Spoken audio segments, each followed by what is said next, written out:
Hello friends, I hope कि सभी कोई अच्छे होंगे, है ना।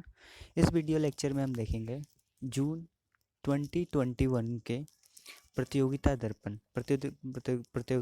का नेशनल न्यूज, है ना, नेशनल करंट अफेयर जो होगा इस वीडियो लेक्चर में देखेंगे। नेक्स्ट लेक्चर जो होगा हमारा उसमें हम इंटरनेशनल वाला, है ना, इंटरनेशनल न्यूज़ देखेंगे, जो प्रतियोगिता दर्पण जो आता है जून 2021 का, है ना। चलिए शुरू करते हैं, ठीक है। पहला न्यूज हमारे पास क्या है? Supreme court appointed 3 member panel submits report on agricultural reform law. हमने अभी देखा हाल ही में, है ना, कि गवर्नमेंट ऑफ इंडिया ने 3 फार्म लॉज को क्या किया था, इनेक्ट किया था, ठीक है। और उसे लेकर कितना ज़्यादा डिस्प्यूट हुआ ये हमने देखा, है ना। ज़्यादा डिस्प्यूट जो था पंजाब वाले रीजन में था, है ना। तो है ना, इसमें क्या त्रुटियां रह गई है जिसके कारण इतना ज़्यादा ये, है ना, तीन तीन लॉ जो है लेबर 3 फार्म लॉ जो थे, है ना, ये इतने ज़्यादा डिस्प्यूट में आ गया, है ना। इसमें क्या त्रुटियां थी, है ना, इसको रिव्यू करने के लिए सुप्रीम कोर्ट ने एक पैनल बनाया, है ना, 3 मेंबर पैनल बनाया, ठीक है। उसने अपना रिपोर्ट जो है ना उस सुप्रीम कोर्ट को क्या किया है, सबमिट कर दिया है, ठीक है। ये जो 3 मेंबर पैनल जो था, इन्होंने 85 फार्मर ऑर्गेनाइजेशन से क्या वो किया, कंसल्ट किया, और उसके आधार पे, है ना, अपना रिपोर्ट जो था ना वो प्रिपेयर किया, ठीक है। इस पैनल में जो मेंबर्स थे, है ना, फर्स्ट मेंबर थे प्रमोद कुमार जोशी। प्रमोद कुमार जोशी क्या थे? फॉर्मर डायरेक्टर थे south Asia international food policy research institution के, ओके। दूसरे इसके मेंबर हैं, वो हैं आपके अनिल गनवत, है ना, जो कि प्रेसिडेंट है शितकारी संगठन के। और इसके तीसरे मेंबर हैं अशोक गुलाटी, जो कि एक एग्रो इकोनॉमिस्ट है एंड फॉर्मर चेयरमैन है सीएसीपी की। CACP means commission for agricultural cost and price, जो क्या रिकमेंड करती है, एमएसपी मिनिमम सपोर्ट प्राइस जो रिकमेंड करती है ना, गवर्नमेंट को, उसके ये फॉर्मर चेयरमैन रह चुके हैं, ओके। तो ये जो 3 फार्म लॉज जो थे, है ना, वो कौन कौन से हैं? पहला है the farmers produce trade and commerce promotion facilitation act, है ना। तो इसके अंतर्गत क्या है ना, है ना, इसके अंतर्गत क्या है कि जो फार्मर था, जो पहले क्या था, बाउंड था कि वो अपने स्टेट के अंदर ही, है ना, अपने एपीएमसी मार्केट में वो क्या कर सकता था, बेच सकता था। लेकिन इसमें जो अमेंडमेंट की गई है, इसमें क्या है कि वो फार्मर अब कहीं भी किसी भी स्टेट में, है ना, किसी भी स्टेट के एपीएमसी की मंडी में वो बेरोक टोक क्या कर सकता है, अपना प्रोड्यूस को क्या कर सकता है, बेच सकता है, ठीक है, पूरे इंडिया में। दूसरा जो था फार्म लॉ, है ना, वो है एसेंशियल कमोडिटीज अमेंडमेंट एक्ट, है ना। ये एक्ट है ना, सेंट्रल गवर्नमेंट को एम्पावर करता है कि वो क्या कर सकता है, स्टोर कर सकता है ना। जैसे फूड ग्रेन्स हो गए, है ना, या फिर पेट्रोलियम प्रोडक्ट्स हो गए, या फिर फर्टिलाइजर्स हो गए, कब के लिए, इमरजेंसीज के लिए, है ना। जैसे हमारे वॉर हो गया, ठीक है, नेचुरल हेजर्ड हो गए, ठीक है, या फिर, है ना, ड्राफ्ट का सिचुएशन आ गया, है ना। इट इज़ उसके लिए वो क्या कर सकते हैं, स्टोर करके रख सकते हैं, ये उनको एम्पावर करता है। तीसरा क्या है, farmers empowerment and protection agreement on price assurance and farm service act, है ना। ये एक्ट क्या करता है, फार्मर को, है ना, एश्योरेंस देता है ना, कि वो जो एग्रीमेंट किया है एक कॉन्ट्रैक्टर एंड उसके बीच में जो एग्रीमेंट हुई है ना, उसको एक लीगल, है ना, एक स्टेटस प्रदान करता है ना। पहले क्या होती थी कि वो कॉन्ट्रैक्टर बोलते थे आप उगाओ हम इतने में ख़रीद लेंगे, ठीक है, बट कोई लीगल कॉन्ट्रैक्ट हुआ नहीं उनके बीच में, है ना। बाद में वो क्या है ना, बाद में वो कॉन्ट्रैक्टर बोलने लगा नहीं भैया इसका तो दाम नीचे कर गया है, हम इतने में खरीदेंगे, है ना। तो ऐसे अब नहीं होगा, है ना, अब लीगली तरीके से क्या होगा, कॉन्ट्रैक्ट होगा, है ना, है ना। अभी तक ये 3 मेंबर पैनल्स के जो रिकमेंडेशन है, अभी तक ये पब्लिकली पब्लिसाइज नहीं किया गया है, ठीक है, पब्लिकली पब्लिसाइज नहीं किया गया है ना, पब्लिश नहीं किया गया, ठीक है। India participates in French maritime exercise La Perouse held in Indian Ocean. ये ला पारस जो फ्रेंच का मैर्टिम एक्सरसाइज है ना, जलीय एक्सरसाइज, जो मतलब आपका ओशियन या सीज में होता है ना, मार्टिम एक्सरसाइज है। इसमें इंडिया पार्टिसिपेट किया, ठीक है। ये हुआ कहाँ? ईस्टर्न इंडियन ओशियन रीजन में हुआ और इसको लीड किया गया फ्रेंच नेवी के द्वारा। ओके। इंडिया के साथ साथ और जो 3 मेंबर जो क्वाड के, वो भी इसमें पार्टिसिपेट किए, जो कौन कौन है? यूएस, जापान एंड ऑस्ट्रेलिया, ठीक है। क्वाड एक ऑर्गेनाइजेशन है जिसके 4 मेंबर हैं, 4 मेंबर मतलब कंट्रीज़ के मेंबर हैं, है ना, जो है India, US, Japan and Australia, है ना। इन चारों ने भी इस जो फ्रांस का मैरिटाइम एक्सरसाइज था लैपॉरस, इसमें जो कि इंडियन ओशियन रीजन में हुआ, उसमें ये पार्टिसिपेट किए, है ना। और ये पहला टाइम था जब क्या था, इंडियन नेवी ने अपना एसेट पार्टिसिपेट किया था फ्रेंच के किसी भी डिफेंस एक्सरसाइज में। इससे पहले, है ना, इंडियन नेवी ने अपना एसेट का पार्टिसिपेशन नहीं किया था। ये फर्स्ट एक्सरसाइज है ना, डिफेंस एक्सरसाइज फ्रांस का, जिसमें इंडियन नेवी ने अपना एसेट भी क्या किया था, एसेट के साथ ये पार्टिसिपेट किए हैं, ठीक है। इंडियन नेवी के कौन से एसेट इस एक्सरसाइज में पार्टिसिपेट किए गए हैं? तो आईएनएस सतपुरा, आईएनएस केल्तान एंड उसके साथ साथ एक मैरिटाइम पेट्रोल एयरक्राफ्ट था, जो PBI long range maritime petrol aircraft का भी यूज किया गया। ओके। इसके साथ इंडियन नेवी ने, इन तीनों के साथ इंडियन नेवी ने INS Satpura, INS Kiltan and PBI long range maritime aircraft के साथ इसमें क्या किया? इंडियन नेवी ने पार्टिसिपेट किया। थर्ड जो हमारा न्यूज़ है, justice Raman appointed as new 48th chief justice of India, ठीक है। जो नोथालपट्टी वेंकटा रमन, जो कि सीनियर मोस्ट सुप्रीम कोर्ट के जज हैं, है ना, इनको अपॉइंट किया गया है एक new chief justice of India, जो कि 48 चीफ जस्टिस ऑफ इंडिया होंगे प्रेसिडेंट के द्वारा। हमारे इंडिया में कन्वेंशन है ना, लॉ नहीं है, कन्वेंशन है। जो सीनियर मोस्ट जजेज होंगे सुप्रीम कोर्ट के, उन्हीं को चीफ जस्टिस ऑफ इंडिया बनाया जाता है ना। ऐसा नहीं है कि, है ना, सीनियर मोस्ट जजेज ही बनेंगे, है ना। एक दो केसेस में ऐसा भी हुआ है कि जो लेस सीनियर थे वो भी चीफ जस्टिस ऑफ इंडिया बने हैं, बट हमारा कन्वेंशन यही है ना, है ना। मैक्सिमम केसेस में यही होता है कि जो सीनियर मोस्ट जजेज होते हैं उन्हीं को प्रेसिडेंट ऑफ इंडिया अपॉइंट करते हैं चीफ जस्टिस ऑफ इंडिया के रूप में, है ना। तो जो वेंकट रमन है, ये 48th chief justice of India appoint किए गए हैं, ठीक है। India hosts first 2021 meeting of BRICS finance minister and central bank governor. जो ब्रिक्स का जो मीटिंग होता है, जिसमें पार्टिसिपेट करते हैं finance minister and central bank governors, कहाँ कहाँ के?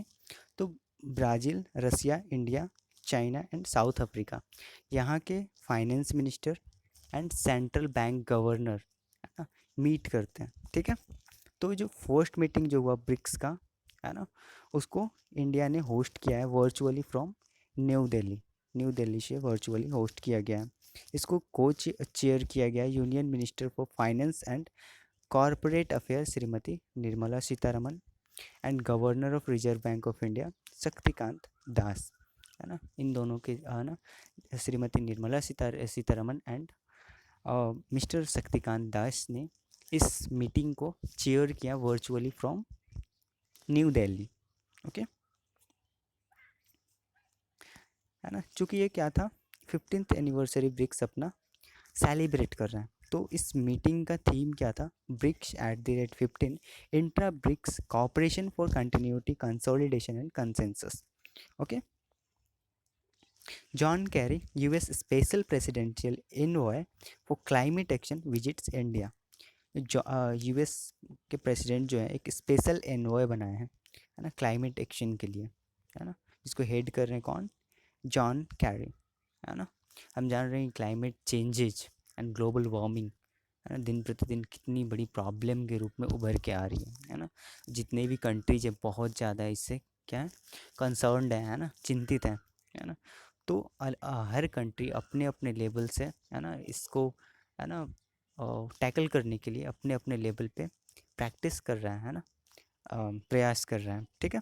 तो वैसे ही एक यूएस के प्रेसिडेंट ने एक स्पेशल इन्वॉय बनाया क्लाइमेट एक्शन के ऊपर, है ना, जिसको हेड करे जॉन केरी, वो इंडिया विजिट किए और इंडिया का साथ मांगे, है ना, कि इस क्लाइमेट क्राइसिस को क्या कर सके, हम कम कर सके थ्रू क्लीन एनर्जी ट्रांजिशन, है ना, रिन्यूएबल एनर्जी जैसे कि सोलर एनर्जी, विंड एनर्जी, है ना, का उपयोग करके instead of thermal power plant, है ना, पेट्रोलियम इटीसी, इन सब के यूज के बजाय हम क्या करें, रेन्यूएबल एनर्जी की ओर क्या करें, शिफ्ट करें, ताकि हम क्या कर सकें, क्लाइमेट जो क्राइसिस है इसको हम कम कर सकें, मिटिगेट कर सकें। Okay. PM Modi and Seychelles president Wabel Ramakalian participated in India Sicily high level virtual event, है ना, हाई लेवल वर्चुअल इवेंट हुआ इंडिया एंड सिसिली के बीच में, ठीक है, जिसमें पार्टिसिपेट किए हमारे prime minister of India PM Modi and Seychelles के प्रेसिडेंट वेबल रामकलवन, है ना, इन्होंने, इन दो लीडर्स ने इस हाई लेवल वर्चुअल इवेंट में पार्टिसिपेट किया। इस वर्चुअल इवेंट में क्या क्या हुआ, है ना, देखते हैं नीचे। ठीक है, पहला क्या हुआ, प्रोजेक्ट इनैगोरेटेड मजिस्ट्रेट कोर्ट बिल्डिंग, जो कि कहाँ है, विक्टोरिया, विक्टोरिया क्या है, कैपिटल है सिसिली का, वहाँ पे, है ना, एक magistrate court building, new magistrate court building का इनैगोरेशन किया गया दोनों लीडर्स के द्वारा। ओके, ये जो मजिस्ट्रेट कोर्ट बिल्डिंग है, इसको बनाया गया है ना, इंडिया के असिस्टेंस से, है ना, इंडिया इसमें क्या किया है, हेल्प किया है ना, इंडिया के असिस्टेंस से इससे बनाया गया है। और ये बिल्डिंग जो बना है यहाँ पे, ये इंफ्रास्ट्रक्चर जो बना है मजिस्ट्रेट कोर्ट बिल्डिंग, ये first Indian assisted infrastructure project है इन सिसिली, सिसिली में ये पहला इंडियन असिस्टेड इंफ्रास्ट्रक्चर जो है वो बन के खड़ा हुआ है। ठीक है, इसका इन्होंने, इन दोनों लीडर्स ने इनैगोरेशन किया। ठीक है, इसके साथ, है ना, इन्होंने एक इनैगोरेशन किया 1 मेगावाट सोलर पावर प्लांट, जो ground mounted solar power plant होता है। जैसे बंजर ज़मीन है वहाँ पे हम क्या किए, ग्राउंड पे ही क्या किए, बहुत सारे सोलर पैनल लगा दिए, है ना, एंड वहाँ से क्या कर रहे हैं, सोलर एनर्जी हम प्रोड्यूस कर रहे हैं, तो है ना। तो इन दो लीडर्स ने वीडियो कॉन्फ्रेंसिंग के जरिए क्या किया, 1 megawatt solar electric power plant, जो कि कहाँ है, रामनवेला आइलैंड सिसिली में है, उसको, उसका इनैगोरेशन इन दो लीडर्स ने थ्रू वीडियो कॉन्फ्रेंसिंग, है ना, ई इनॉग्रेशन इनका किया। ठीक है, inauguration of 10 high impact community development project, 10 high impact community development project का भी इन्होंने, इन दो लीडर्स ने क्या किया, इनॉग्रेशन किया, है ना। इसी इसी जो मीट में, है ना, ये जो, है ना, पीएम मोदी ने गिफ्ट किया पीएस जारस्तर। ये क्या है, ये एक फास्ट पेट्रोल व्हीकल है ना, जो कोस्टल गार्ड वगैरह यूज करते हैं, है ना, कोस्ट की पेट्रोलिंग के लिए, है ना। पीएस जारेस्टर, इसको पीएम मोदी ने गिफ्ट किया सेसिली को, है ना।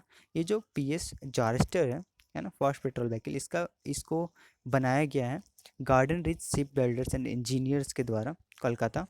इसको बनाने में जो लागत पड़ी है वो, है ना, 100 करोड़ रुपीज पड़ी है। Okay, overview of Bahrain foreign minister Al Zayani's visit to India. Bahrain के फॉरेन मिनिस्टर जो थे अल जयानी, उन्होंने विजिट किया इंडिया का, है ना। इसके ओवरव्यू हम करते हैं। ठीक है, तो इनके आने से क्या हुआ, third India Bahrain high joint commission meeting हुई, है ना। ये जब आए तो इंडिया में क्या हुआ, third India Bahrain high joint commission meeting हुई, है ना, एट दिल्ली। ठीक है, 7 अप्रैल 2021 को। ओके, इसको को चेयर किया गया इस मीटिंग को डॉक्टर एस जयशंकर, जो कि हमारे मिनिस्टर हैं एक्सटर्नल अफेयर के। ठीक है, और अल जयानी, ये क्या क्या है, फॉरेन अफेयर मिनिस्टर हैं किंगडम ऑफ बहरीन के। इन दोनों के द्वारा क्या किया गया, इस मीटिंग को चेयर किया गया। ओके, है ना। इस मीट में क्या हुआ कि बहरीन जो साइन किया वो क्या, इंटरनेशनल सोलर एलियंस, ये इनिशिएटिव है इंडिया एंड फ्रांस का, इसको बहरीन ने साइन किया और इसका वेलकम इंडिया ने किया, है ना, जो साइन किया उसको, है ना, एक्सेप्ट किया। Okay, India and Bahrain, India और बहरीन चाहते हैं कि वो जो अपना गोल्डन जुबली डिप्लोमेटिक रिलेशन का है उसको सेलिब्रेट करें, है ना। डिप्लोमेटिक रिलेशन मीन्स, है ना, जब एक कंट्री दूसरे कंट्री में अपना राजदूत भेजता है, जैसे एम्बेसी है ना, हमारा एम्बेसी बहरीन में हो गया, बहरीन का एम्बेसी हमारे इंडिया में है ना। तो राजदूतों का है ना आदान प्रदान है ना, डिप्लोमेटिक रिलेशन जब उससे हमारा स्थापित हो जाता है ना, इसे ही हम डिप्लोमेटिक रिलेशन कहते हैं, ठीक है। तो उसका ये गोल्डन जुबली सेलिब्रेट करेंगे, ठीक है। डिस्कशन फॉर कोलैबोरेशन है ना, यहाँ पे डिस्कस हुआ कि है ना न्यू स्पेस इंडिया लिमिटेड जो एक कमर्शियल विंग है इसरो का, ठीक है, एंड जो नेशनल स्पेस सर्विस एजेंसी है ना, और ये बहरीन की, ठीक है, ये दोनों मिलके क्या करेंगे, नैनो सैटेलाइट को बनाएंगे एंड लॉन्च करेंगे, ओके। इंडिया बहरीन एग्रीड, ये दोनों एग्री हुए हैं कि हम दोनों क्या करेंगे, कॉपरेट करेंगे कुछ एरिया जैसे oil, gas, health and defence, इन सारे सेक्टर्स में हम एक दूसरे की क्या करेंगे, हेल्प करेंगे, ओके। यूनियन मिनिस्टर लॉन्च सार्थक initiative for implementation of national education place policy 2020, ठीक है। नेशनल एजुकेशन पॉलिसी जो हमारा अभी नया नया आया है, ठीक है, इसको इम्प्लीमेंट करने के लिए यूनियन एजुकेशन मिनिस्टर है ना रमेश पोखरियाल सर, उन्होंने एक इनिशिएटिव लॉन्च किया है जिसे हम सार्थक बोलते हैं। सार्थक का full form student and teachers holistic advancement through quality education, इन इसका इन्होंने इसको लॉन्च किया, ओके। ये हेल्प करेगा है ना, ताकि ये जो नेशनल एजुकेशन पॉलिसी जो हम 2020 आया है उसके गोल्स को अचीव करने में, ओके। ये स्कूल एजुकेशन के लिए है, ठीक है।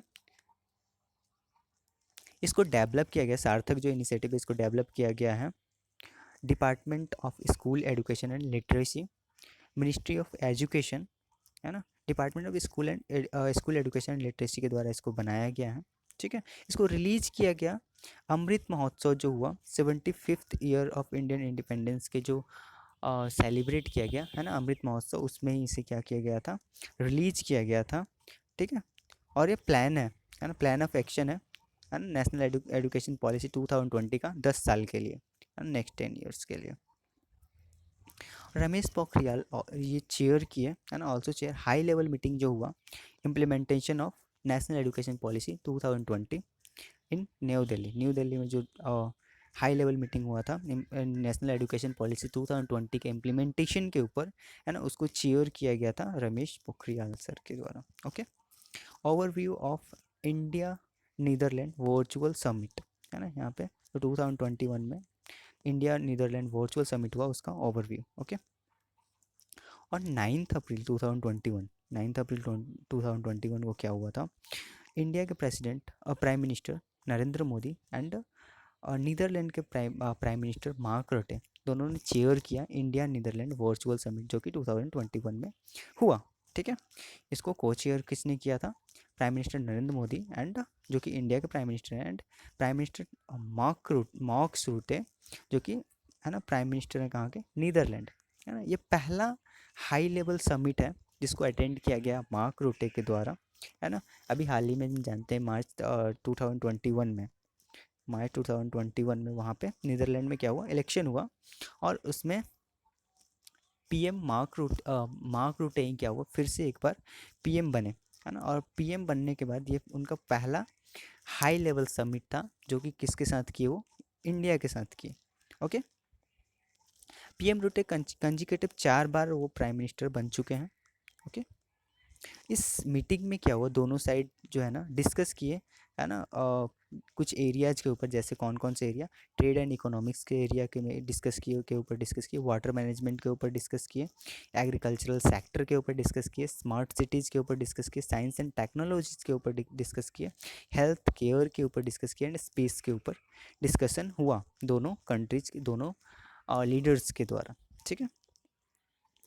ये लोग एक्सचेंज किए एक दूसरे के साथ व्यूज है ना। एक चैलेंज अभी आया हुआ है हमारे पूरे वर्ल्ड पे जो कि है कोविड-19 है ना। तो इसके ऊपर है ना जो चैलेंजेस हैं है ना, इनसे कैसे निपटे हैं ना, दोनों अपने अपने एक्सपीरियंस जो था है ना, व्यूज जो थे वो शेयर किए, ठीक है। इसके साथ साथ है ना climate changes and anti terrorism है ना, टेररिज्म को कैसे ख़त्म किया जाए, क्लाइमेट चेंजेस जो हो रहे हैं इतने हाई स्पीड से, इसको भी कैसे रोका जाए। दोनों देश है ना, दोनों लीडर्स है ना, दोनों देश अपने अपने व्यूज़ जो थे एक्सचेंज किए।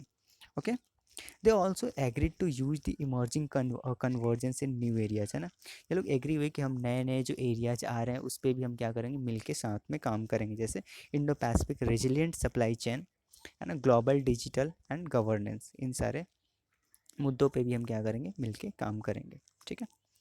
India host 30th basic ministerial meeting on climate change, जो एक बेसिक जो एक ऑर्गेनाइजेशन है ना, जो कि किस कौन कौन से मेंबर है, Brazil, south Africa, India and China, है ना। इसमें जो इन्वायरमेंट मिनिस्टर्स है ना, इन्वायरमेंट मिनिस्टर्स है ना, उनका मीटिंग जो हुआ है, 30th बेसिक मिनिस्ट्रियल मीटिंग जो हुआ क्लाइमेट चेंज के ऊपर हुआ, है ना। तो चारों देश के है ना इन्वायरमेंट मिनिस्टर ने क्या किया, इसको पार्टिसिपेट किया और चेयर किया गया इंडिया के द्वारा, है ना। इंडिया के जो union minister of environment, forest and climate change है, प्रकाश जावड़ेकर, इन्होंने इस मीटिंग को क्या किया, चेयर्ड किया। ठीक है, होस्ट किया, है ना। ये वर्चुअल हुआ था इसलिए मीटिंग, है ना, 7 और 8 अप्रैल 2021 को। Okay, the group urged the developed country to revisit their climate change mitigation, है ना। इस ग्रुप है ना, इस ग्रुप ने अर्ज किया, है ना, अर्ज किया कि है ना, जो डेवलप्ड कंट्री है वो एक बार फिर से विजिट करें, जो वो कमिटमेंट किए हैं, है ना। जो वो क्लाइमेट चेंज मिटिगेशन टारगेट जो बनाया गया था, United nation framework convention on climate change and Kyoto protocol के ऊपर जो डेवलप्ड कंट्री ने अपना कमिटमेंट दिया है कि हम, है ना, इतने लेवल तक कम करेंगे, है ना, उसमें एक बार फिर से रिविजिट करें और थोड़ा और जो है ना अपना जो है ना कंट्रीब्यूशन दें, है ना। और ये इन्होंने डेवलप्ड कंट्री से और एक अर्ज किया है ना, और एक बात ये बोला है इन्होंने कि वो जो है डेवलपिंग कंट्रीज को सपोर्ट करें, ताकि वो क्या कर सके, अपनी कमिटमेंट जो किए हैं ये लोग, है ना, उनको फुलफिल कर सके, है ना, क्लाइमेट चेंज से related. Okay, supreme court paves way for dismantling of INS Virat, है ना, है ना, petition against dismantling of decommissioned aircraft carrier rejected. एक एयरक्राफ्ट कैरियर था, आईएनएस आईएनएस विराट, जिसको क्या कर दिया गया था, डिकमीशन कर दिया गया है। ठीक है, और इसको अब तोड़ा जाने वाला है ना, मतलब डिसमेंटलिंग किया जाने वाला है, तो पूरा तोड़ तोड़ के, है ना, क्रैश किया जाने वाला है। ठीक है, एक कंपनी थी, प्राइवेट कंपनी, एनविच मैरिन कंसल्टेंट प्राइवेट कंपनी, इसने सुप्रीम कोर्ट ने पिटीशन फाइल किया कि इसे तोड़ा नहीं जाना चाहिए, इसे क्या बनाया जाना चाहिए, एक म्यूजियम बनाना चाहिए। ठीक है, लेकिन जो इस पिटीशन को जो हियर कर रही थी, जो बेंच जिसके हेड थे जस्टिस एस ए बाबोडे, है ना, और दूसरे इनके साथी, ठीक है, इन्होंने इस पिटीशन को क्या कर दिया है, रिजेक्ट कर दिया है। Okay, Raisina Raisina dialogue, India for equitable access to vaccine. Okay, Raisina dialogue हम जानते हैं कि हर साल होता है 2016 के बाद से, है ना, एवरी ईयर होता है। जियो पॉलिटिक्स एंड जियो इकोनॉमिक्स, ठीक है, जियो पॉलिटिक्स एंड जियो इकोनॉमिक्स, ठीक है, इसके मैटर पे हर साल, है ना, एक इंटरनेशनल अफेयर्स जो होते हैं उस मुद्दे को डिस्कशन के लिए एक, है ना, एक मीटिंग होता है ना, रैना डायलॉग न्यू दिल्ली में। ठीक है, इस बार हुआ, है ना।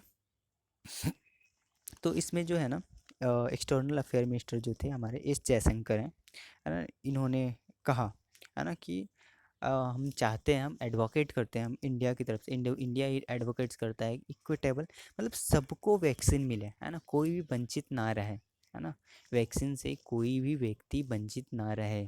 ठीक है, कोई भी कंट्री, कोई भी व्यक्ति से वंचित ना रहे, क्योंकि हम तब सेफ हैं जब सभी को वैक्सीन लग जाए, है ना।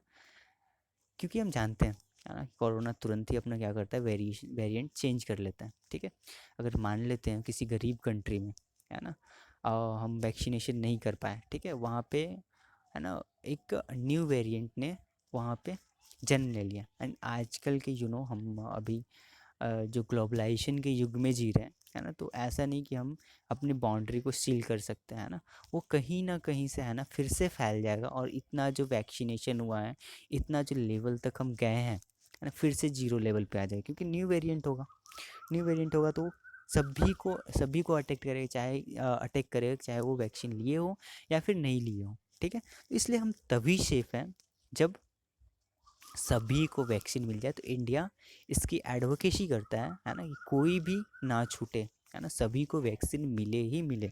ये, है ना, एक्सटर्नल अफेयर मिनिस्टर हमारे जो हैं, जयशंकर ने ये कहा, ठीक है।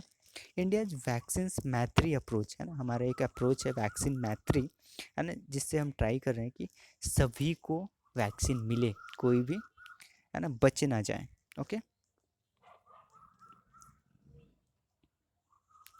India by Indian ministry of science and technology, है ना, government of India and Sri Lanka इस साइंटिफिक कॉपरेशन, है ना, कर रहे हैं, है ना। Both countries conduct joint research on 9 project, है ना, दोनों रिसर्च कर रहे हैं 9 प्रोजेक्ट्स पे, है ना। ये प्रोजेक्ट्स, ये फील्ड्स कौन कौन से हैं?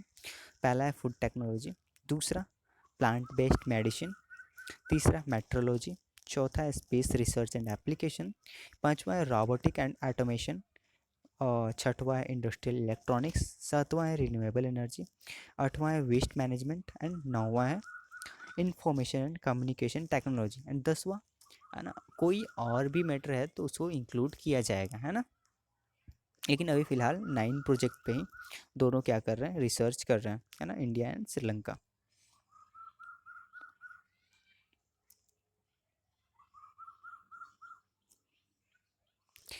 India, France and Australia trilateral dialogue on Indo Pacific, Indo Pacific के से रिलेटेड, है ना, रैना डायलॉग में ये मुद्दा उठा, है ना। है ना, India and France and Australia ने ये कहा, ठीक है, कि Indo Pacific note revival of cold war, है ना, हम कोल्ड वार के रिवाइवल एडवोकेसी नहीं करते हैं ना, हम नहीं चाहते कि एक बार फिर से कोल्ड वार हो। हम ये जो डायलॉग, हम जो, है ना, इंडो पैसिफिक लेके बैठे हैं, इंडो पैसिफिक का जो, है ना, जो कॉपरेशन कर रहे हैं, है ना, इंडो पैसिफिक में पीस हो, है ना। तो हम ओनली चाह रहे हैं कि, है ना, कोल्ड वार ना हो, है ना, कोल्ड वार ना हो।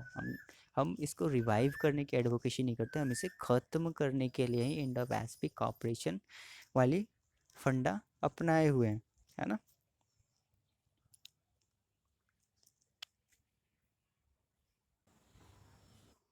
Expanding dimension of Indo French cooperation, है ना, जो इंडो फ्रेंच कॉपरेशन था उसको बूस्ट मिला, ठीक है ना। Overview of French minister Jean Yves Le Drian visit to India, है ना। फ्रेंच एक मिनिस्टर हैं, जेन ले ड्रांस, इनका विजिट हुआ इंडिया में, ठीक है। ड्यूरिंग विजिट, है ना, एक मीटिंग हुआ, एक्सटर्नल अफेयर मिनिस्टर, है ना, डॉक्टर एस जयशंकर, है ना, and Prakash Javadekar, minister of environment, forest and climate change, है ना, एंड मिस्टर ली ड्रांस के बीच में, ठीक है। डिस्कशन किस मैटर पे हुआ था? तो वो क्लाइमेट चेंज मुद्दा था। ओके। मिनिस्टर ने पार्टिसिपेट किया रैसीना डायलॉग में, है ना, which is India primers conference on Jio politics and Jio economics. Jio politics और जियो इकोनॉमिक्स के बीच में जो क्या होता है, ये कॉन्फ्रेंस होता है, ठीक है। इसको होस्ट किया गया इस बार Observer Research Foundation and Ministry of External Affair, दोनों ने मिलकर इसको होस्ट किया इस बार, ठीक है, रैसीना डायलॉग को। ओके। मेजर इवेंट इसमें क्या हुआ था, जो इंडिया एंड फ्रांस के बीच में जो मेजर इवेंट क्या हुआ? पहला था France to be part of Indo Pacific ocean initiative. Indo Pacific ocean initiative का फ्रांस बोला कि हम पार्ट बनेंगे। ओके। ये जो इंडो पैसिफिक ओशियन इनिशिएटिव है, ये लॉन्च किया गया प्राइम मिनिस्टर नरेंद्र मोदी के द्वारा 2019 में, इसको लॉन्च किया गया था, है ना, at 14th East Asian summit. East Asian summit जो हुआ था, 14th East Asian summit, Thailand में, बैंकॉक में, जो कि कहाँ है, थाईलैंड में, है ना। यहाँ पे इन्होंने 2019 में पीएम मोदी ने Indo Pacific ocean initiative launch किए। ओके। मेन ऑब्जेक्टिव इसका इंडो पैसिफिक ओशियन इनिशिएटिव का यही है कि हम है ना वहाँ पे इंश्योर कर सके, इंडो पैसिफिक रीजन में हम इंश्योर कर सके सेफ्टी, सिक्योरिटी एंड स्टेबिलिटी, है ना।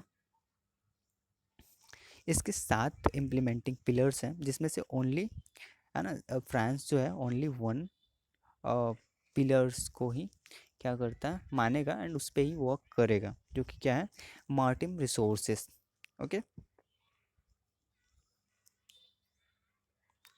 Indian Pacific ocean initiative is also a part of India SAGAR security for all in the region mission. ठीक है, इंडिया का जो एक मिशन है सागर, है ना, कि सिक्योरिटी हो रीजन में, है ना, पूरे रीजन में, इंडो पैसिफिक वाले रीजन में, उसका ही ये पार्ट है, Indo Pacific ocean initiative. Okay.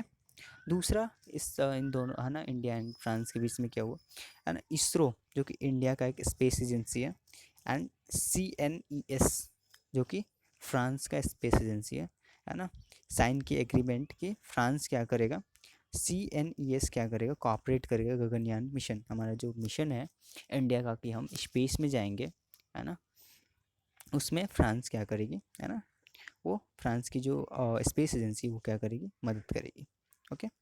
Launch of Indo France programme, है ना, इंडो फ्रेंच प्रोग्राम एक है, उसको लॉन्च किया गया, है ना, इसको लॉन्च किया गया है ministry of electronics and information technology and La French Tech Bengaluru, है ना, ला फ्रेंच टेक एक है बेंगलुरु में, एंड मेटी के द्वारा इसको लॉन्च किया गया है ताकि ये सपोर्ट कर सके किसको, Indo French startup collaboration, Indo French के बीच में जो स्टार्टअप होगा एंड वो उनके कोलैबोरेशन को ये क्या करेंगे, सपोर्ट करेंगे।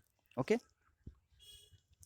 Indo French accelerator programme, India and France के बीच में जो एसिलेटर प्रोग्राम है ना, इसको भी लॉन्च किया गया, है ना, ताकि बूस्ट दिया जा सके इनोवेशन, है ना, टेक्नोलॉजी के इनोवेशन में, है ना, है ना, इट, और ये एक्ट करेगा एक प्लेटफॉर्म की तरह, ठीक है, फॉर बिजनेस, है ना, इससे स्पेशली स्टार्टअप के लिए क्या करेगा, एक प्लेटफॉर्म के रूप में काम करेगा। ठीक है। MOU साइन किया गया Karnataka innovative and technology society Kitts and Indo French chamber of commerce and industries के द्वारा, है ना, ये क्या करने के ऊपर, टेक्नोलॉजी, है ना, टेक्नोलॉजी जो फ्रंट है उसको क्या करने के लिए, स्ट्रेंथ करने के लिए ना, मजबूती बनाने के लिए। ठीक है, ये भी इनोवेशन को बूस्ट करेगा और स्टार्टअप इकोसिस्टम को भी बूस्ट करेगा कर्नाटका एंड फ्रांस में। ओके। और जो छठवा जो दोनों के बीच में जो आया है ना इस मीटिंग से, वो क्या था, क्लाइमेट कॉपरेशन, दोनों क्लाइमेट के मामले में दोनों क्या करेंगे, एक दूसरे को कॉपरेट करेंगे। Okay. Sixth Raisina dialogue 2021 held in full digital form inaugurated by PM, है ना, इस साल जो हुआ 2021 में जो रैसना डायलॉग हुआ फुली डिजिटल था, है ना, पूरी तरह से डिजिटल, और इसका इनॉग्रेशन किसने किया, PM नरेंद्र मोदी ने किया। ओके। जैसा कि हम जानते हैं 6th एडिशन है, ठीक है, 2016 से लगातार हर साल होते आ रहा है ना। इस कॉन्फ्रेंस में जियो पॉलिटिक्स एंड जियो इकोनॉमिक्स का डिस्कशन होता है ग्लोबल लेवल पे। ठीक है, ये हमारे इंडिया में इस बार हुआ फुली डिजिटली तरीके से अप्रैल 13 से 16 तक, है ना। ये पूरी तरह से डिजिटल इसलिए हुआ क्योंकि कोरोना वायरस का कोरोना काल चल रहा है अभी, है ना, इस वजह से। Okay. The India's premier conference was hosted by Observer Research Foundation in partnership with Ministry of External Affairs. इसको होस्ट किया गया observer research Foundation and Ministry of External affair के द्वारा। इसका थीम क्या रखा गया था इस रैसना डायलॉग का, 6th रैसना डायलॉग का, viral world outbreak outliers and out of control. ये इस 6th रैसना डायलॉग का क्या था, थीम था।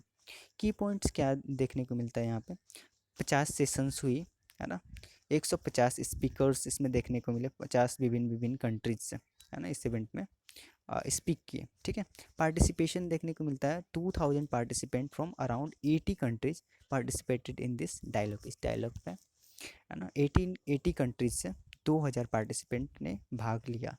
ओके। चीफ गेस्ट कौन रहा है इसमें, तो पॉल कैगमे जो प्रेसिडेंट ऑफ रवांडा है, एंड मेटे फ्रेडरिक्सन जो प्राइम मिनिस्टर ऑफ डेनमार्क है, ये चीफ गेस्ट रहे हैं। ठीक है, रैसना डायलॉग के बारे में, है ना, ये कंडक्ट किया था 2016 से। ये इसका 6th ईयर था, है ना, 6th एडिशन था। ओके। और ये मोस्ट इम्पॉर्टेंट ग्लोबल कॉन्फ्रेंस अब बन गया है, जहाँ पे डिस्कस होता है इंटरनेशनल अफेयर्स, है ना, बहुत ब्रॉडर पर्सपेक्ट से। Okay. Overviews of inaugural edition of hydrogen economy, है ना, न्यू दिल्ली, न्यू दिल्ली डायलॉग्स 2021 इनॉग्रेट किया गया, है ना, hydrogen economy New Delhi dialogue 2021 का। ठीक है, इसका ओवरव्यू हम देखते हैं। ठीक है, ये ऐसा जो कॉन्फ्रेंस था, ये पहली बार हुआ है इंडिया में। ठीक है, और इसको ऑर्गेनाइज किया गया है द एनर्जी फॉर्म, है ना, एक इंडिपेंडेंट थिंक टैंक है, और federation of Indian petroleum industry एक एजेंसी है, ministry of petroleum and natural gas की, है ना, इन दोनों के द्वारा इसको ऑर्गेनाइज किया गया। पर्पज़ क्या था, जैसा कि हम जान रहे हैं कि, है ना, ग्लोबल लेवल पे क्लाइमेट चेंजेज एंड जो ग्रीन हाउस गैसेस के द्वारा जो क्या होता है, ग्लोबल वार्मिंग, है ना, इतनी ज़्यादा बढ़ रही है ना, इसको कंट्रोल करने के लिए, ठीक है, हमें क्या चाहिए कि हम जो उस फ्यूल का यूज करें जो क्या हो, जो ग्रीन हाउस गैसेस का इमिशन ना करता हो, एंड हाइड्रोजन, जो हाइड्रोजन है उसे हम फ्यूल के रूप में यूज कर सकते हैं, और ये ग्रीन हाउस गैसेस का इमिशन नहीं करती, है ना, इनके यूज से, है ना, इनके बर्न से, है ना, इसलिए हम क्या कर रहे हैं, इमर्जिंग हाइड्रोजन इकोसिस्टम, है ना, और उसके, है ना, एक्सप्लोर करेंगे अपॉर्चुनिटी कहाँ से हमें ये मिल सकता है। ठीक है, ये पर्पज़ था इस कॉन्फ्रेंस का। Okay, high level ministerial session, इस कॉन्फ्रेंस में का जो था हाई लेवल मिनिस्ट्रियल सेशन, उसको चेयर किया गया धर्मेंद्र प्रधान, जो कि हमारे मिनिस्टर हैं पेट्रोलियम एंड नेचुरल गैस के। Okay, union minister. Okay, around 25 panelist from 15 countries such as UAE, Denmark, US, है ना, took part in this conference. 50 panelist, है ना, अराउंड, है ना, 15 विभिन्न विभिन्न कंट्रीज से, है ना, जैसे यूएई हो गया, डेनमार्क हो गया, यूएस हो गया, इस कॉन्फ्रेंस पे भाग लिए। ठीक है, इंडिया का जो पेट्रोलियम सेक्टर है, ठीक है, इस यहीं से हमें सबसे ज़्यादा हाइड्रोजन मिलती है ना, हाइड्रोजन का जो हम प्रोडक्शन करते हैं वो कहाँ से करते हैं, इंडिया का जो पेट्रोलियम सेक्टर, जहाँ पे पेट्रोलियम क्रूड ऑयल क्या होती है, रिफाइन होती है, वहीं से हमें क्या मिलती है, हाइड्रोजन मिलती है। ठीक है, और इंडिया जो है वर्ल्ड का तीसरा सबसे बड़ा जो है oil importer country. Okay, major events क्या हुए यहाँ पे, है ना, तो मेजर इवेंट्स हुए, इंडिया स्पेंड करेगा, है ना, $200 मिलियन, है ना, हाइड्रोजन पे 5 से 7 साल में, है ना, और ये रिक्वेस्ट किया जो state run oil and gas company जो हो गई, पीएसयू जैसे हो गई, है ना, पब्लिक सेक्टर अंडरटेकिंग्स जो हो गई, है ना, उनसे बोला कि आप जो है ना 7 हाइड्रोजन प्लांट, है ना, पायलट प्रोजेक्ट के रूप में, है ना, इसको आप डेवलप करो एट द एंड ऑफ 2021 तक, है ना। दूसरा इवेंट क्या था, US India to launch hydrogen task force, है ना, यूएस इंडिया मिलके एक टास्क फोर्स गठन करेगा हाइड्रोजन के ऊपर, है ना, hydrogen task force. Okay, United states, यहाँ पे नोट है, यूनाइटेड स्टेट कमिटेड किया है कि वो जीरो इमिशन अचीव कर लेगा 2050 तक, है ना, वो उनका कहना है कि हम पूरी तरह से जो इमिशन जो होता है ग्रीन हाउस गैसेस का उसको ख़त्म कर देंगे, है ना, पूरी तरह से हम ग्रीन हो जाएंगे, है ना, हमारी इकोनॉमी ग्रीन हो जाएगी, है ना, हम फ्यूल जो यूज करेंगे वो रेन्यूएबल फ्यूल यूज करेंगे। ओके, एंड 2015 तक हमारा इमिशन लेवल क्या होगा, वो जीरो हो जाएगा। Okay, India H2 aliens, hydrogen aliens, है ना, इंडिया का हाइड्रोजन एलियंस, रिलायंस इंडस्ट्रीज और दूसरे जो ग्लोबल एनर्जीज के जो एंड इंडस्ट्रियल फार्म्स हैं, उन्होंने वो एक साथ आए, है ना, और कॉलेशन बनाए ताकि H2, है ना, का H2 जो हाइड्रोजन फ्यूल का जो है ना वो प्रमोट कर सकें, है ना, यूज कर सकें, है ना, एंड इंडिया को, है ना, ग्रीन की ओर, ग्रीन फ्यूल की ओर, है ना, शिफ्ट करने में हेल्प करें, है ना, इस एलियंस को हम क्या बोलते हैं, अब बोला गया India H2 aliens, hydrogen aliens. Okay, ताकि हम भी क्या हो सके, नेट जीरो कार्बन एनर्जी के पाथवे पे जा सके इंडिया भी। ओके, नेशनल हाइड्रोजन मिशन, है ना, इसको श्रीमती निर्मला सीतारमन जो हमारी फाइनेंस मिनिस्टर हैं, उन्होंने यूनियन बजट में रखा है ना 2021-22 में, है ना, है ना। और इससे रखा इसलिए गया for generating hydrogen from green power sources, ताकि हम हाइड्रोजन का जनरेशन कर सकें ग्रीन पावर सोर्सेज से। ओके, मेन पर्पस यही है ना इस मिशन का, कि हम एक रोड मैप तैयार करें, ताकि है ना हमारे हम जो है ना हाइड्रोजन को एक क्या कर सकें, एनर्जी सोर्स के रूप में यूज कर सकें। ओके, और है ना 1500 करोड़ का एक टारगेट रखा गया, 1500 करोड़ रुपीज़ का टारगेट रखा गया कि इंडिया स्पेंड करेगा।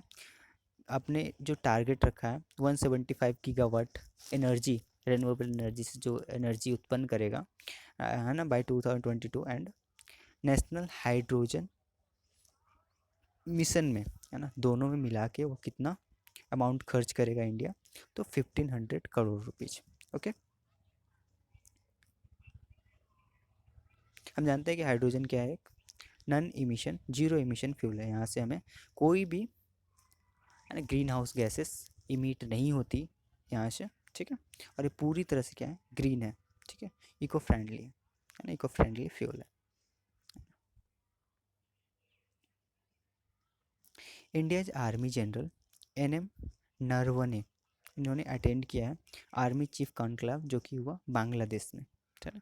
इनको इनवाइट किया गया था अजीज अहमद, है ना, जो बांग्लादेश के आर्मी जनरल है, उन्होंने इनको अटेंड किया था इस कॉन्क्लेव के लिए। ओके, और ये कॉन्क्लेव जो हुआ वो साइड लाइन में हुआ, एक मिलिट्री एक्सरसाइज चल रहा था, उसके ही बैकडोर में, है ना, ये कॉन्क्लेव हुई, है ना। वो कौन सी एक्सरसाइज थे, तो मिलिट्री एक्सरसाइज थे शांति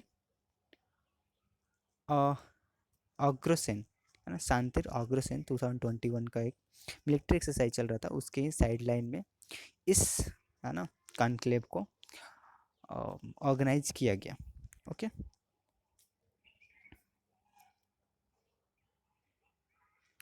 India elected to 3 bodies of UN economics and social council. India elect हुआ है ना 3 बॉडीज, है ना, UN economics and social council के 3 अलग अलग बॉडीज़ में इंडिया 3 सालों के लिए इलेक्ट हुआ है ना, है ना, फ्रॉम बिगिनिंग ऑफ जनवरी 2022 से, है ना, इंडिया उसमें अपॉइंट हो जाएगा +3 साल के लिए, 3 ईयर्स के लिए। ओके, पहला ऑर्गेनाइजेशन है ना, पहला बॉडी है जिसमें इलेक्ट हुआ है इंडिया, वो कौन सा है, तो commission on crime prevention and criminal justice, है ना। इस ऑर्गेनाइजेशन का इस्टेब्लिशमेंट हुआ था 1992 में, और एक प्रिंसिपल पॉलिसी मेकिंग बॉडी है, यहाँ से पॉलिसी बनता है ना, क्राइम प्रिवेंशन, है ना, क्राइम को कैसे रोका जाए, एंड क्रिमिनल जस्टिस के ऊपर, है ना, इंटरनेशनल लेवल पे। ओके, इंडिया के साथ यहाँ पे और भी कुछ कंट्रीज है जो इलेक्ट हुए हैं, है ना, वो कौन कौन से, Austria, Bahrain, Belarus, Bulgaria, Canada, France, Ghana, Libya, Pakistan, Qatar, Thailand, Togo Togo and US, है ना। कुछ और भी कंट्रीज है जो सेक्रेट बैलेट से क्या हुए हैं, इलेक्टेड हुए हैं, जो कौन कौन से, Brazil, Dominican Republic, Paraguay, Chile and Cuba, ठीक है। इसके चेयरमैन है जो 30th सेशन के, वो कौन है, एल्सैंड्रो कार्टेस है ना, ये इटली से है। ओके, और इसका हेड क्वार्टर जो है ना, हेड क्वार्टर कहाँ है, वियना, ऑस्ट्रिया में है, ठीक है। दूसरा जो बॉडी है जिसमें इंडिया इलेक्ट हुआ है 3 ईयर्स के लिए, वो कौन सा है, executive board of UN entity for gender equality and empowerment of women, UN women. Okay, है ना, ये बॉडी जो था, है ना, वो ऑपरेशनल हुआ 2011 में, ठीक है, और ये वर्क करता है वुमेन एम्पावरमेंट के ऊपर, ठीक है। इंडिया के साथ यहाँ पे और भी कुछ कंट्री है जो जो इलेक्ट हुए हैं, वो कौन कौन से, Afghanistan, Australia, Bangladesh, Cameroon, Colombia, Dominican Republic, Egypt, Gambia, Guyana, Kenya, Monaco, Poland, South Africa, Thailand, Turkmenistan, Ukraine, है ना, ये भी इंडिया के साथ साथ क्या हुए हैं, यहाँ पे इलेक्ट हुए हैं, है ना। इसके एग्जीक्यूटिव डायरेक्टर जो है वो कौन है, फॉर्मजेले मैलेम्बो नगाकू, ठीक है, और इसका हेड क्वार्टर कहाँ है, न्यूयॉर्क, USA में। तीसरा बॉडी जिसमें इंडिया इलेक्ट हुआ है 3 इयर्स के लिए, है ना, कौन है? Executive board of world food programme. Okay, ये इस्टेब्लिश हुआ था 1961 में, है ना, और ये वर्क करता है ना, फूड मतलब क्राइसिस ना हो कहीं भी, है ना, किसी भी कंट्रीज में, चाहे वो पुअर कंट्रीज हो या, है ना, पुअर कंट्रीज में मेनली वहाँ पे क्या हो, फूड क्राइसिस ना हो, सभी को फूड मिलता रहे, ठीक है। इसको नोबेल पीस प्राइज भी मिला 2020 का। ओके, इंडिया के साथ साथ यहाँ पे और भी कुछ कंट्रीज है जो क्या हुए हैं, इलेक्ट हुए हैं, जो कौन कौन से? France, Ghana, Republic of Korea, South Korea, Russia, Sweden. Okay, इसके executive director David Beasley, headquarter इसका रोम, इटली में है। ओके, यहाँ पे एक बात और रिकॉल करने की है, जनवरी 8 2021 को, है ना, इंडिया को चूज किया गया है कि वो हेड करेगा, ठीक है, 3 इम्पोर्टेंट कमिटीज जो कि यूनाइटेड नेशन सिक्योरिटी काउंसिल के हैं। ओके, कौन कौन से हैं वो? काउंटर टेररिज्म कमिटी 2022 के लिए, तालिबान सैंक्शन कमिटी, और तीसरा है लीबिया सैंक्शन कमिटी। इनको इंडिया हेड करेगा। ओके, इन 3 कमिटी जो किसके हैं? यूनाइटेड नेशन सिक्योरिटी काउंसिल के, इनको इंडिया हेड करेगा। Okay, government of NCT of Delhi amendment act comes into force. Government of national capital territory of Delhi में जो अमेंडमेंट किया गया वो एक जो है ना फोर्स में आ गया। Okay, government of national capital territory of Delhi amendment act 2021 which gives primacy to lieutenant governor over the elected government in the city has come into force. Okay, जो ये अमेंडमेंट हुआ, okay, national capital territory of India act में जो amendment किया गया, इसमें ज़्यादा power दे दिया गया है लेफ्टिनेंट गवर्नर को, है ना, जो कि इलेक्टेड नहीं होता है, जो रिप्रेजेंटेटिव होता है किसका? प्रेसिडेंट का। प्रेसिडेंट इसे अपॉइंट करता है ना, तो इसे ज़्यादा पावर दिया गया as compare to elected government, जो कि अभी दिल्ली की में इलेक्टेड गवर्नमेंट कौन की लीड किया जा रहा है? अरविंद केजरीवाल के द्वारा, है ना। तो लेफ्टिनेंट गवर्नर को ज़्यादा पावर दिया गया as compare to elected governor in the city, है ना, और ये अब फोर्स में आ गया, इम्प्लीमेंट हो गया ये amendment. Okay, provision of the act, provision act जो है ना ये इफेक्ट में आ गया 27 अप्रैल 2021 से, है ना, नोटिफिकेशन के द्वारा इसको इफेक्ट में लाया गया मिनिस्ट्री ऑफ होम अफेयर के द्वारा।